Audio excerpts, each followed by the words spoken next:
20 years of war now come down to just two iconic photographs.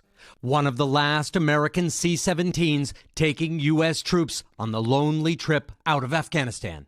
And this photo released by the military of the last soldier to leave, Major General Chris Donahue of the storied 82nd Airborne Division. I'm here to announce the completion of our withdrawal from Afghanistan.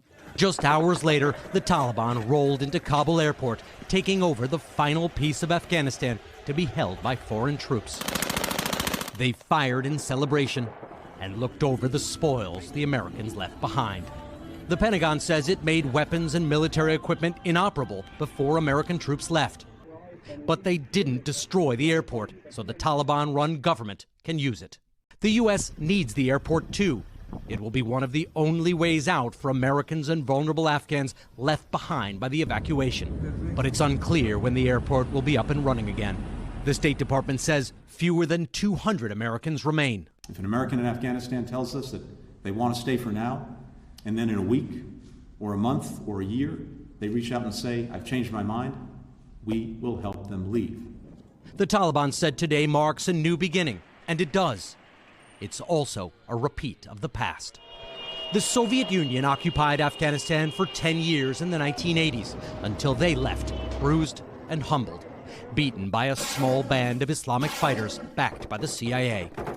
Fighting in Afghanistan then against the Soviets was a man named Osama bin Laden, and he was inspired by the Russians' defeat.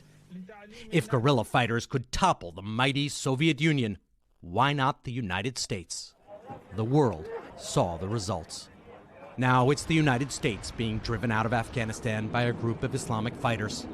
Bin Laden is dead, but a new generation of extremists may be learning the same lesson today from the land often called the graveyard of empires.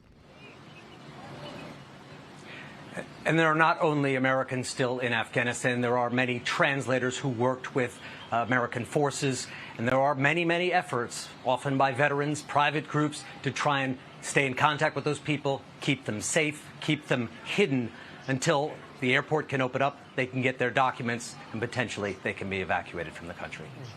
So many people are anxious to see what happens next there. Our Chief Foreign Correspondent, Richard Engel. Richard, thank you.